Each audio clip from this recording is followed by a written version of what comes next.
Welcome back to the Stretch the Floor podcast. I'm Matthew here, as always, with Venushan to discuss the latest news from around the NBA this week. It was honestly a pretty slow week, so this may end up being a pretty short podcast, but something really interesting did happen.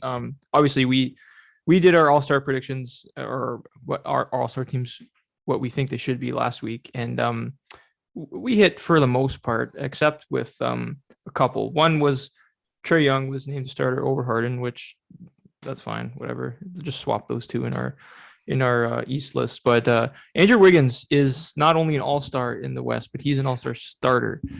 So what does that mean? That probably just knocks out. Well, we had like PG in there as an Mm-hmm. all-star starter, but he's injured, so it makes sense why he doesn't get in there. I think he was fourth for player vote, not Mm. play, fan voting. So he was definitely up there for contention.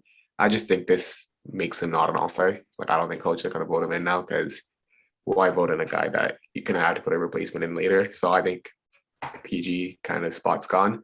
But that also Mm-hmm. means one of the injury replacements that we had coming in for PG is probably not going to make the All-Star game now.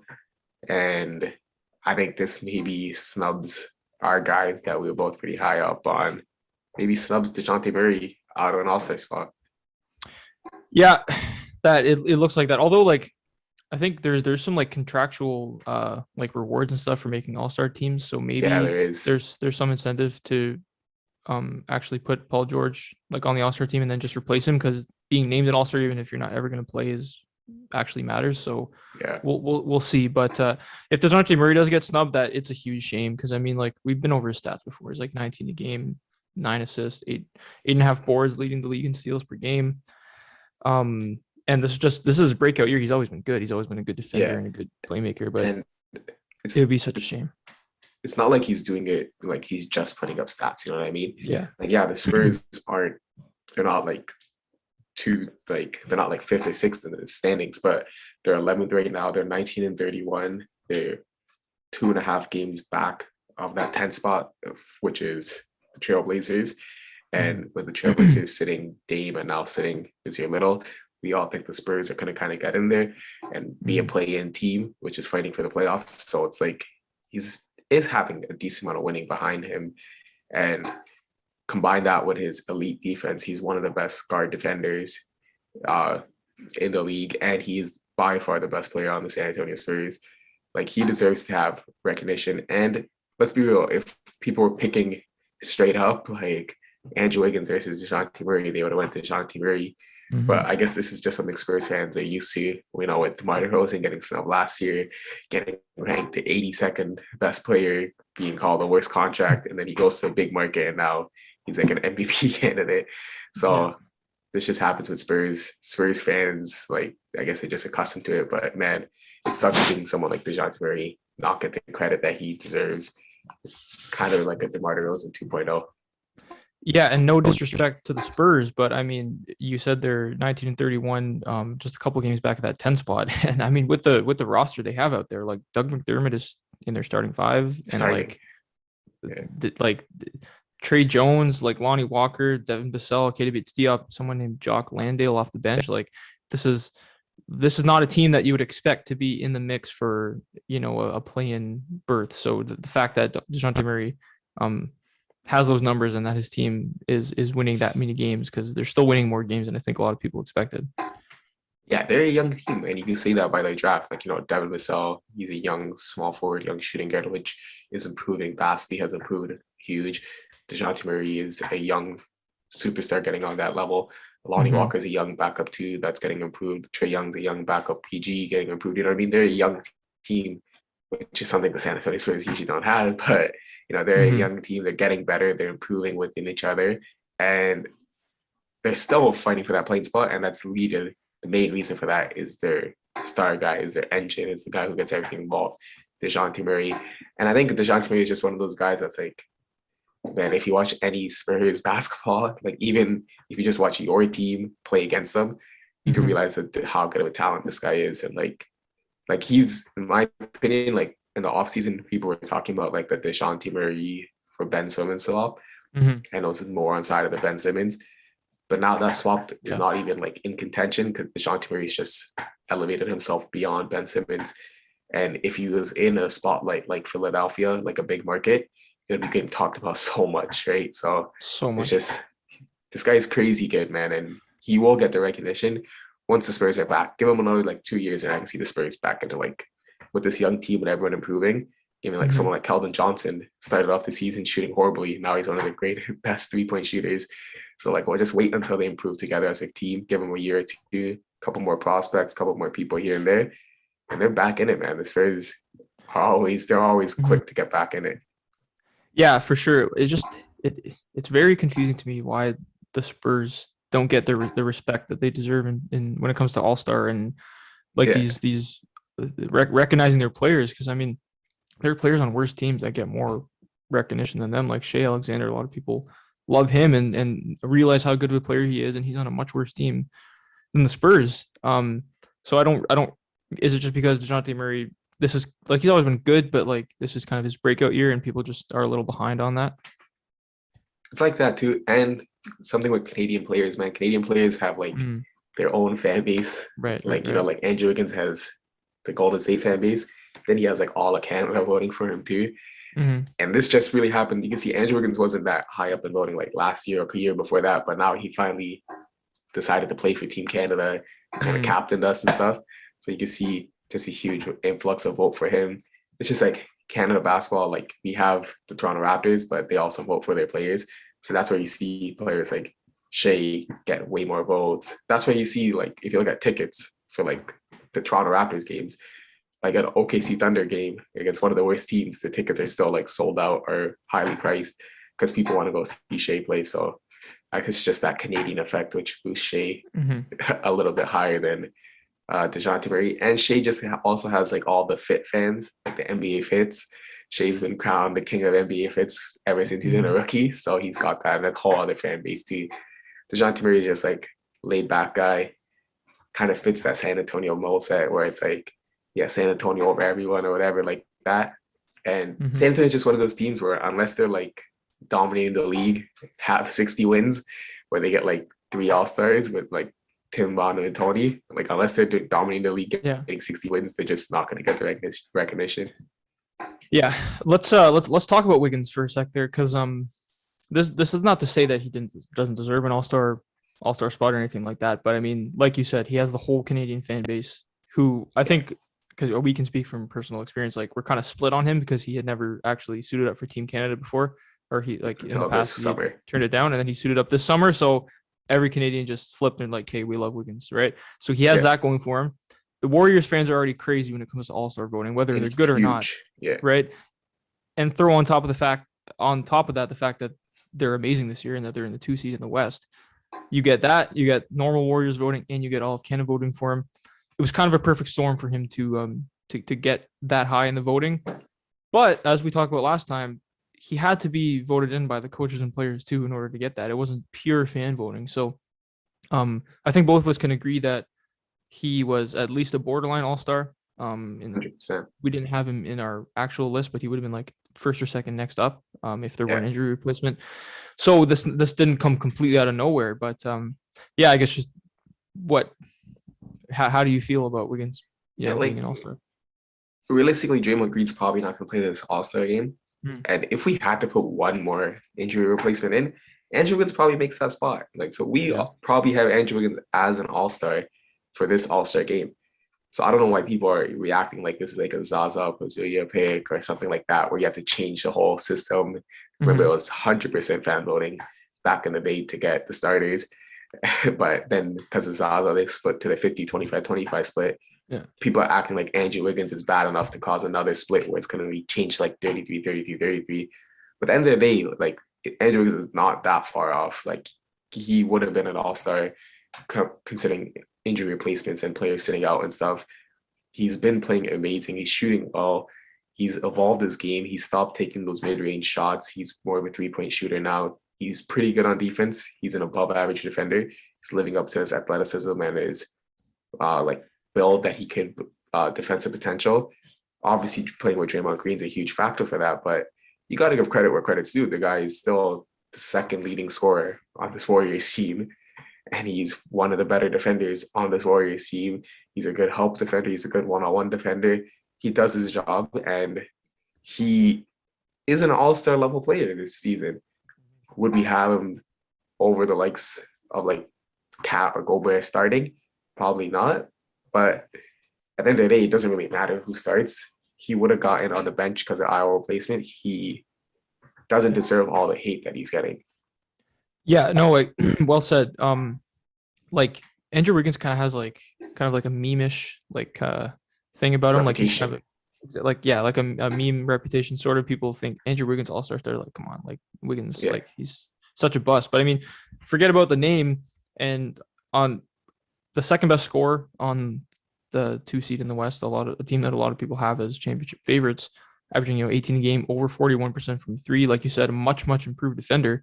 Like Draymond Green is the second best player on this team, but if you really wanted to passionately argue for Andrew Wiggins, I'd be like, okay, I understand your opinion. Like, I don't completely disagree with you. So he's definitely an all-star caliber player this year. It's just starter is a different story. Now, like you listed out some of the alternatives there. It's not like someone got like, oh my God, I can't believe this guy got snubbed. It's more like, I can't believe Andrew Wiggins is a starter. It's like, I don't know, like, because Cat being all-star starter is like, it doesn't feel like he's being robbed of something not being a starter, at least to me. I don't know. Yeah, let's just be real. Like with PG, Kawhi, Anthony Davis, all missing, eligibility for this All-Star game. That's 3 All-Stars right away gone. With Draymond Green, most likely going to sit out this All-Star game. That's another player gone. That's 4 front court players who would have made this. Klay Thompson only coming back for the last couple of games. You know what I mean? These are all All-Star. Damian Lillard not playing this thing, right? So a lot of players just aren't eligible because this is just an injury-filled year for the West. Yeah. And a player that's averaging nearly 20 points on great efficiency on the second best team is okay as an All-Star. It's not crazy. Crazy thing to get over annoyed about and changing all the voting. Yeah, if Zaza Pazulia made it that one year where he was averaging 4 and 4, then we changed the system, which we did. Right, the NBA did. But an 18-point scorer on the second best team in the league, who's a great defender, that's an all-star. That's an all-star. It's better than when Kyle Korver made his all-star back in the day with the Atlanta Hawks, you know what I mean? So Andrew is not the worst all-star ever, which some people are trying to say. Like Antonio Davis made it with our Toronto Raptors when he was averaging 8 and 8, you know what I mean? He's by far not the worst all-star. He's probably not even the worst all-star starter ever. It's just an overreaction, and this is just a change of Andrew Wiggins' reputation. Now that he made it here, people that aren't Warriors fans or Canadian fans can finally realize how much Andrew Wiggins improved and how good he's become, because he's put the work in and he definitely deserves the credit that he gets. Exactly. It might be a little bit of an overcorrection, right? It's the opinion of him is much too low, and then it's hey, he's an all-star starter. He's not that good, but people are like, okay, he's a good player, right? Yeah. Speaking of the flawed voting process, though, I don't know if you saw that report that 2 players voted for Ben Simmons as an all-star, which if people are voting for Ben Simmons, I don't know if it's Sixers players doing that or if it's just players who don't care. I got it. It's Joe Ingles and Kyrie Irving. They're voting their Australian brother in. Yeah. They're all Aussie. How we vote for Canadian players, how Canada, notoriously votes for Shai Gilgeous-Alexander and Andrew Wiggins. Joe Ingles and Kyrie Irving decided to throw some votes for their Aussie brother in Ben Simmons. That may be the case, because I don't think any Sixers players are voting for Ben Simmons. Not even fellow Australian Matisse Thybulle, even he couldn't vote for him. Yeah. And say Ben Simmons somehow was named an all-star after not playing any games this season, would that just mean that he would get a bonus in his contract and would just be the Sixers would pay him even more, even not pay him even more money? If he got a little bump in his salary, it's okay, now instead of not getting 32 mil, you're not getting 33 mil. Or it definitely would change what's it called? It definitely change Daryl Morey's asking price. He's like, oh man, he's an all-star even when he doesn't play. I want 5 first-round picks now. Yeah, yeah.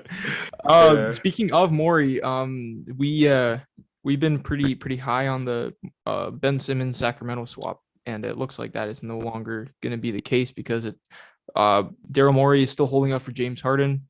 Seems like maybe he's holding out for Damian Lillard. I don't think he's Yeah. going to get that, but I think we both agree that he's leaving a really good trade on the table with the Kings. But the Kings are like, you know what, we're not wasting our time on this. We're going to look for other options at the deadline. It seems like Jeremy Grant is the guy they want now. So what would that mean for them? Because he's got 1 year left on his deal after this, and then what would they have to give up? Because I don't think they would have to give up like a huge amount.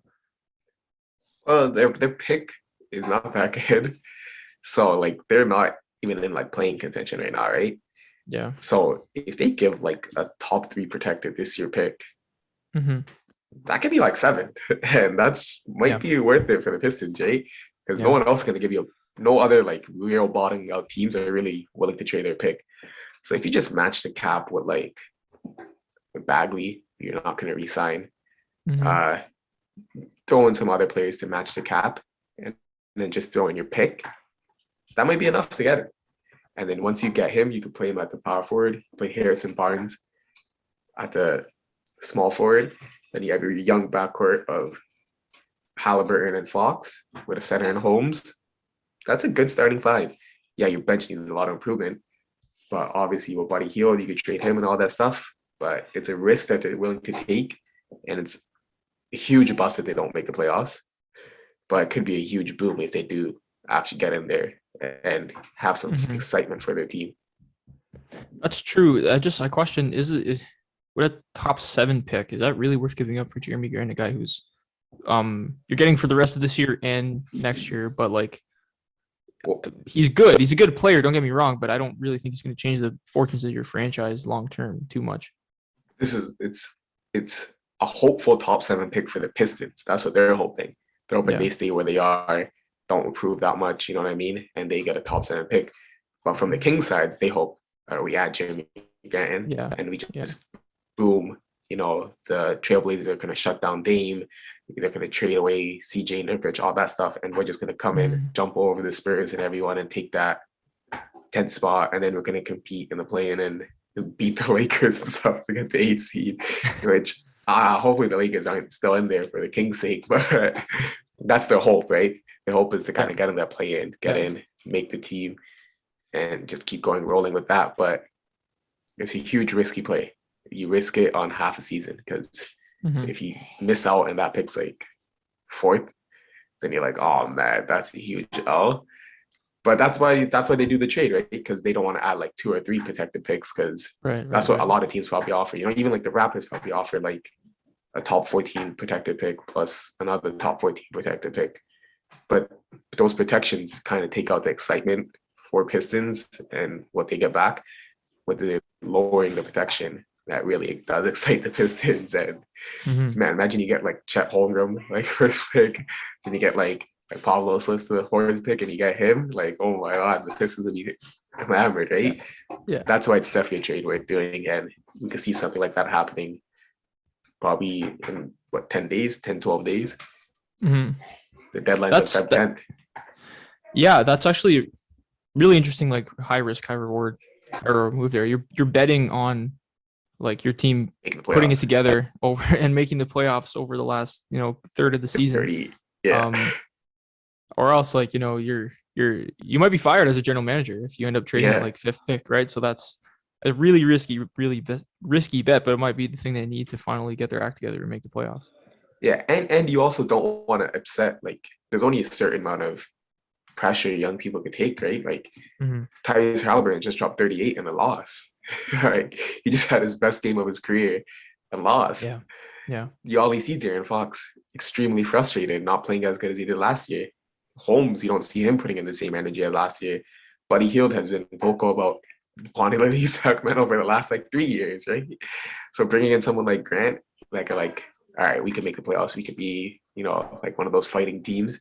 Can really change the whole like mood of the locker room. Because even Alvin Gentry, he came in this year and he's saying this is the hardest time he's having over his past like 35 years of coaching experience as assistant and as a head coach.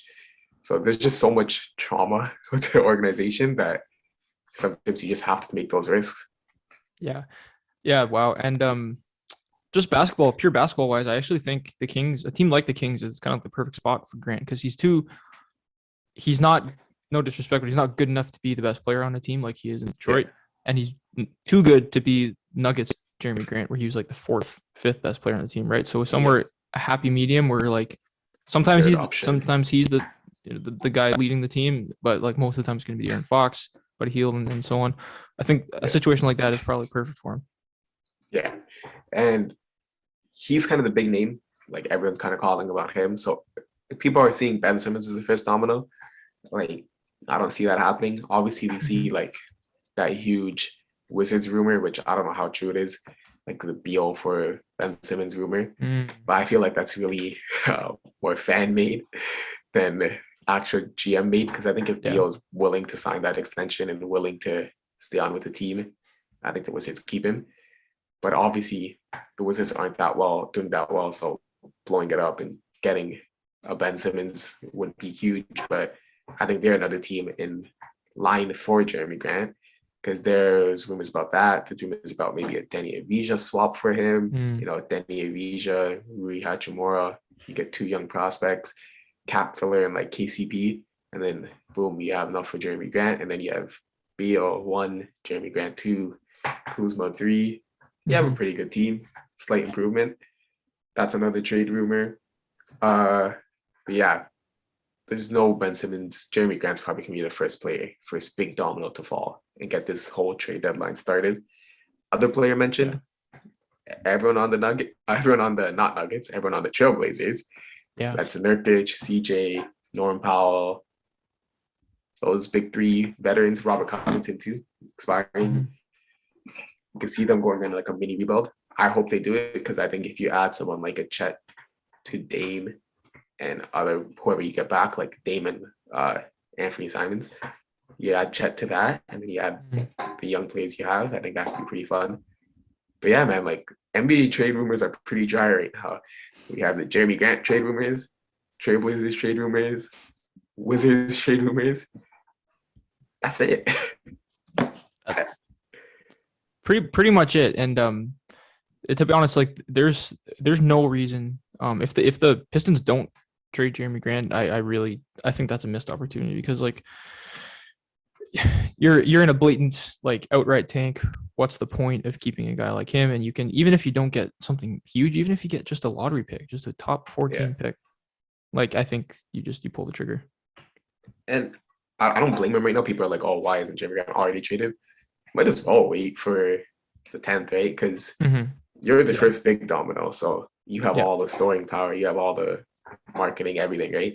Yeah. So wait till the 10th. Wait till which team gets the most desperate, throws you the pick. But get that 10th on the 10th. You can see Jeremy Grant maybe happening at like 9 a.m. Then you can see a flurry of trades happening right after. You know, maybe like Justin Holiday is someone who I would point out for. He is like 32-ish, 31, turning 32 on the Indiana Pacers, only making $6 million a year. Man, if you get like a Derek Jones Jr. plus like a second, like 2 seconds, man, that's something for the Pacers, right? Like you get 2 seconds, you start a little rebuild, you know, you got your team starting, ship out some veterans, get some more playing time for Isaiah Jackson, get some more playing time for Chris Sherritt, who's playing amazing.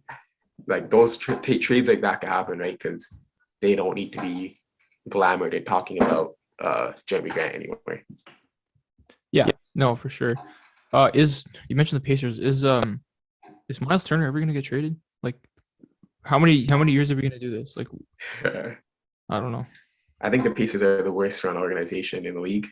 I don't think they understand what basketball fans want to watch because they're talking about just trading lateral trades like for Gordon Hayward and stuff. Like at the end of the day, I guarantee you, if you land like Chet Holmgren and you still have like Sabonis, so if you bottom out and you have a Chet Holmgren and Sabonis, you will not be last in attendance. Yeah, because people will come watch Chet Holmgren. Yeah. So like bottom out this 1 year, you're already last in attendance. Just accept it. Take the loss in money this year. next year get like home run, be back in there, be back in with their fan bases because they haven't had a top like 10 pick in like so long. They're just so okay with being average and being bad. Like it just sucks. Yeah. Like I hate to break it to you Pacers, but you're 5.5 games back of the 12 seed Knicks and you're 5.5 games up on the 14 seed Pistons. So like, Yeah. I'm sorry, but you're out of the play-in tournament. Like you're not making the play-in tournament. You're 18-33. Yeah. You're closer to the bottom of the league than you are to the respectability line. And I don't know, it just doesn't make sense. You're already last in attendance, like you said. What are you going to lose? Like, take this hit for the last 40% of the season and then land a top 4 pick next year. It just doesn't make any sense. And it's built in for them too. Like Brogdon's having Achilles issues. All right, Brogdon's gonna sit the rest of the year because of this Achilles. Trade away Karis LeVert. TJ Warren's already missing the whole season. TJ McConnell's already missing the whole season. Sabonis by himself isn't going to win you too much games. So there you go. You have Sabonis, Chris Duarte, Isaiah Jackson. These guys get some minutes. And you bring in next year, you bring in Brogdon back, you bring in TJ McConnell back, you bring in TJ Warren back. Then you add Chet Holmgren. Then you add Chris Duarte, who played more minutes and had more run. You add Isaiah Jackson, who played more minutes, had more run. You had Sabonis, who is shooting 30 shots a game last season, who's going to be much more improved as the number one option. You can have a pretty young, fun crew around Chet with the potential 2 All-Stars in Brogdon and Sabonis. You're going to be back in the playoff next year. You can be a fun little team. Like, it's the perfect recipe. It's the perfect time to do it. And hopefully they do it rather than go get someone like Gordon Hayward and just make a play-in push and never amount to anything. I know it doesn't make any sense, but they're 18-33. Do you really you have to be at least Hayward. You have to be around 500 at least to make the play in, and you're how many games back? That's 15 games under 500. Yeah, Gordon Hayward's not gonna do that for you. On a 15-game win streak. No. Yeah. Anyway, let's hope they come to the senses before the 10th. But we shall see. I don't know. Yeah, we somehow found a way to talk about pretty much nothing that happened in the NBA for a whole podcast. So that's a win. Yeah. I guess let's wrap this up here then. So yeah, hopefully there'll be more trade rumors to talk about. Not rumors. Hopefully some actual dominoes start falling, by the time we record Jeremy Grant. But maybe Jeremy Grant. We shall see. But until then, thank you for listening to this. You can find us as always on all social media platforms, Instagram at Stretch the Floor Podcast, YouTube STF Clips, subscribe there. Most importantly, subscribe to the podcast feed, iTunes, Spotify, wherever you get them. Leave a rating, review, because it all really helps. Thank you again. Thank you for listening to this one, and we will see you next week.